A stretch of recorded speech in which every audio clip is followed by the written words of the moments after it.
ce farin ciki na ambato, zuciya da hankali gare ki sun karkato. A cewa zai ba da zuciyar shi sai na fito, mai soyayyar da nake miki bata kwatanto. Mun kai makwara in kun ji bayani na a rayuwata, da komai ma a misalta na kan sai ke banke ba. Nadia, Nadia, Nadia.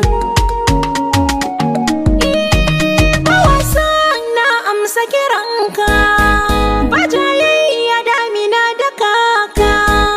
In kuma za ka zo ina jiranka, masoyi na wanda bai da tamka. Kai za ka tare ni idan za a yi mun doka garkuwa, haka za na tsaya komai za a yi min kanka banki ba.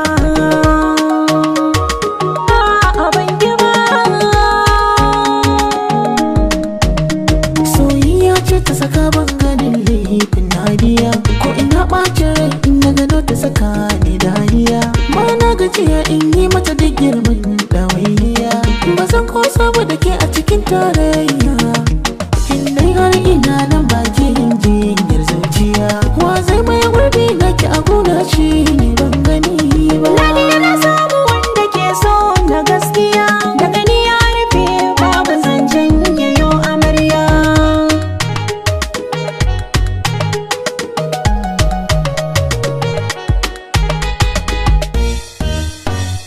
Nadia ke ce farin ciki na uwar gida.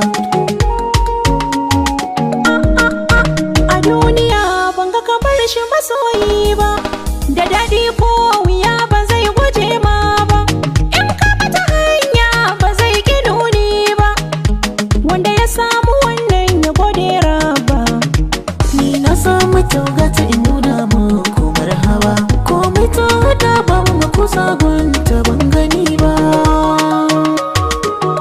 Nadia, Nadia, Nadia. Idan za a kwatanta shakuwa tantabaru, da shi aka ambata fage na dabaru. Mutum mai tambaya shi zai karu, da daidai a hada a hankali sun taru. Ko da ka tafila an ka kira ba za ka turo, kowaye zai kawo kushen ka gare ni ba zan ji ba. Nadia, Nadia, Nadia.